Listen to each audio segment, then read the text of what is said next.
Dito tayo sa Congress at sa Senate. Notice of disallowance. Notice of suspension. Tigil na yan. Tigil na. We are disallowing this unconscionable, excessive, irregular, illegal, lahat yun. Pasok. Pinipilit nila na yung joint circular binayolate. Na? Pero pikit mata kayo na binabiolate ninyo yung proseso. Irregular.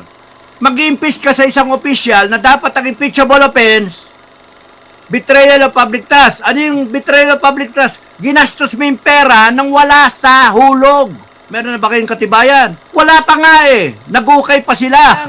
Ayaw nilang patawag sila chika kasi isang dahilan, baka si La Chica akuhin lahat. Walang koneksyon si Inday Sara. Ano ngayon ebidensya nila na ninakaw ni Inday Sara?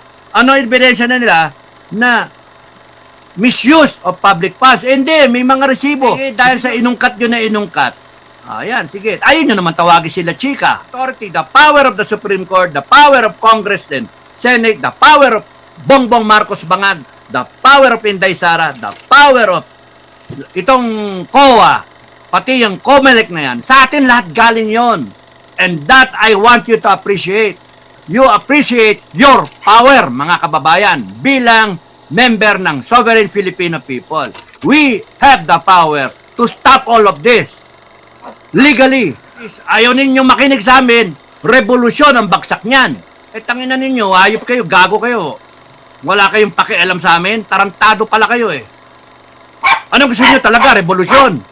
Now, we are disallowing this because it is unconscionable, excess. We don't have to explain.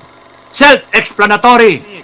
We are suspending the trials so that the money will be allocated to to better use, so that the time of the Senate judges as senators will be maximized. I don't have to say Inday Sara. God will do that. May rights yung tao eh. Anong pinagagawa ng mga prosecution?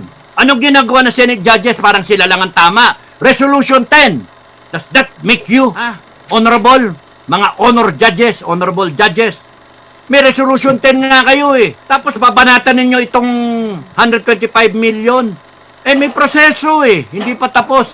I-impeach nyo sa yung tao na hindi pa tapos yung proseso. Kaya mga kababayan, we should stop it. We should sign notice of disallowance by the sovereign Filipino people. Mga attorney, gawa kayo. Mag-declare ka ng martial law, Marcos, i-undeclare namin. I-rescind namin. Eh, di kami natatakot sa martial law ninyo. Sino mag-implement? AFP tsaka PNP? Hindi, i-disband namin yung AFP tsaka PNP. Sino tinakot nyo? Maggago. Di kami natatakot sa inyo.